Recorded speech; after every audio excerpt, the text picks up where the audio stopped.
Gold trusted gold buyers తాకట్టులో ఉన్న బంగారాన్ని విడిపించి ఈ రోజు ఉన్న మార్కెట్ ధరకే కొనబడును. మరిన్ని వివరాలకు సంప్రదించండి 7771077720. చిరంజీవి పలికిన మాటలు నేను తీవ్రంగా ఖండిస్తున్నాను. నాకు మనవరాలు పుట్టింది, మనవడు పుడితే బాగుండు.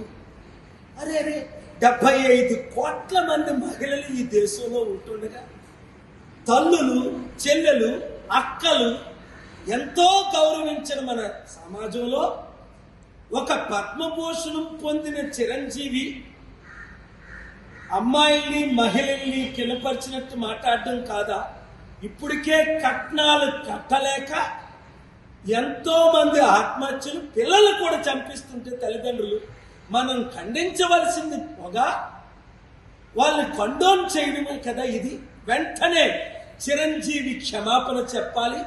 మహిళా కుటుంబాలందరికీ తల్లి లేనిదే పిల్ల లేదురా బాబు, తెలుసుకోరా చిరంజీవి, ఏం మాట్లాడుతున్నా? నాకు దేవుడు 2 కూతుర్లు ఇచ్చాడు, గర్వపడ్డాను. తర్వాత కొడుకుని ఇచ్చాడు, నేను అడగలా. దేవుడు ఇచ్చిందే మనం తీసుకోవాలి, అదే ప్రసాదం, అదే భాగ్యం. మరిన్ని వీడియోస్ కోసం ఛానల్ ని సబ్స్క్రైబ్ చేయండి. లేటెస్ట్ అప్డేట్స్ కోసం వాట్సాప్ ఛానల్ ని ఫాలో అవ్వండి. ఆ లింక్ డిస్క్రిప్షన్ లో ఉంది.